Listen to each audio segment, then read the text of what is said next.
Iginit ni Vice President Sara Duterte na walang sapat na ebidensya para magpatuloy ang impeachment complaints laban sa kanya. Sa gitna yan ng papalapit na deadline na ibinigay sa bise para maghain ng tugon sa House Committee on Justice. Para bigyan ng mukha ang balita, Mobile Journal Amy Atienza. Matatapos na sa March 17 ang 10 araw na ibinigay kay Vice President Sara Duterte para maghain ng tugon sa House Committee on Justice. Kaugnay ito ng dalawang impeachment complaints na idineklarang sufficient in form and substance ng committee. Sa ngayon, inaantay pa natin kung kanyang sasagot. No? So may balita ako na baka next week sasagot dahil sa March 18 magkakaroon kami ng committee hearing para i-determine kung may sufficient ground, parte yan ng proseso. So after which, pag ito'y napagbotohan na, bubuksan na po ang hearing. Nang sa ganun ay maimbitahan na yung mga resource person na kailangan imbitahan.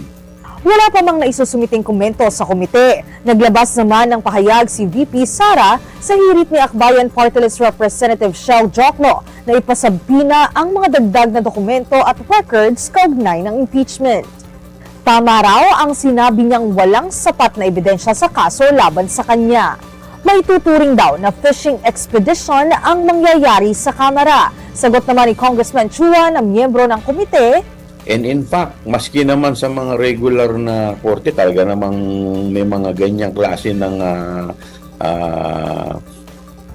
request na matatanggap ka. Diba? So, sa akin, wala naman ako nakikitang problema dito.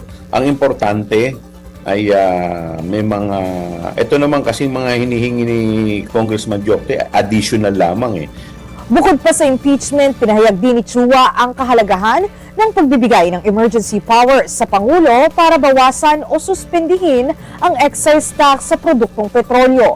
Malaki na rin daw kasi ang nagiging epekto nito maging sa kanyang distrito sa Maynila. Sa distrito ko, maraming mga jeepney driver, maraming mga e-trike, maraming mga transport group, no? Iba't ibang klaseng transport group. So sigurado ko sila yung unang-unang tinamaan dito.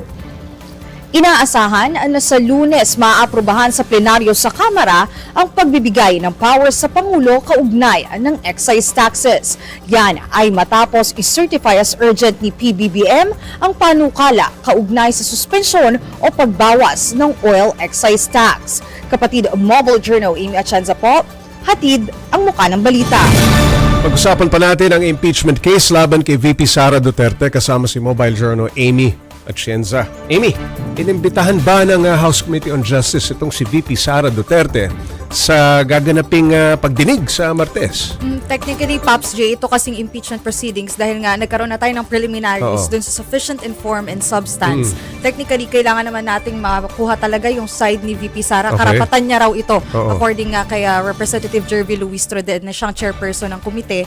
Ayun, right na yun. So, expected na syempre magpakita si VP Sara, masabi niya yung side niya of the story dahil nga dun sa nakita din nating impeachment complaints, medyo same yung recital of facts and dun yung sa confidential funds, sa mga bribery ng nakalipas. employees. Ayun. So, kinakailangan talaga and nasa right talaga ni VP Sara, Pops Jane, na magpakita siya at magsabi nga siya ng pahayag niya tungkol nga dito. Hindi, paano kung hindi dumalo ang bise o hindi magbigay ng tugon? Ano ang susunod na mangyayari sa impeachment complaints? Magtutuloy-tuloy pa rin siya, Pops J. Technically, pag hindi nagpakita si VP Sara, waiving of rights siya.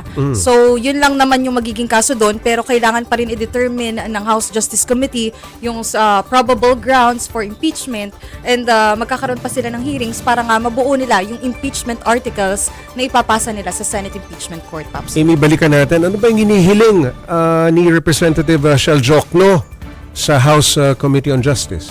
Ito, Pops J, yung mga subpoena and of course, kabilang dyan yung pag-protect daw dun sa witness na si Ramil Madriaga kasi isa siya sa mga kinikita talaga na solid testimony no, para nga masabi yung side ni VP Sara. Doon sa statement, Pops J, na nasabi ni VP Sara na hindi naman necessary and syempre yun nga, may mga threats na rin tayo naririnig against Madriaga. So safety ni Madriaga. Safety talaga ni Madriaga yung pinaka-motion niya. And yun, sa defense naman ni Representative Jokno din, Pops J, ito daw ay para lang mapagpatibay yung evidences, yung pieces of evidences na talaga na meron sila against VP Sara. Pero hindi ibig sabihin, wala silang ebidensya to impeach VP Sara.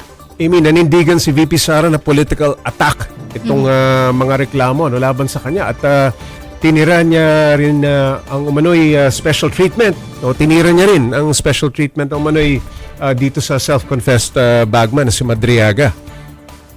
Ano ang sagot dito ng mga mababatas? Ayun nga, Pops J, tulad din nung nasabi natin kanina, no, technically gusto nilang i-protect talaga si Madriaga doon nga sa mga threats na natatanggap niya. Meron din daw kasing reports na nasasabi na may nag-o-offer pa daw ng pera kay Madriaga para nga hindi na magsalita against the Vice President. Kasi kung maalala natin, sinabi niya na yung 2022 electoral campaign ni VP Sara, Pops J, funded siya ng POGOs, pati ng drug dealers. So, isa yun sa mga solid pieces of evidence din na nakikita nila. So, kinakailangan talaga nilang maprotektahan din itong si Madriaga para walang threat din sa life niya, Pops J. Amy, sa issue naman ng mahal na petrolyo, nasa na ngayon sa Kamara yung panukala para makapagbigay ng emergency power dito kay Pangulong Marcos? Well, just yesterday, Pops J, natanggap na nga ng House ni Speaker Boji yung certification of urgency para nga maipagpatuloy na itong third and final reading ng possible suspension or reduction of excise tax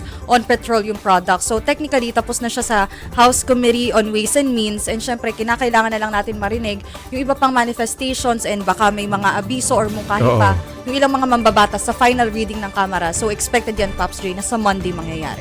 Okay, maraming salamat, Mobile Journal Amy Atienza.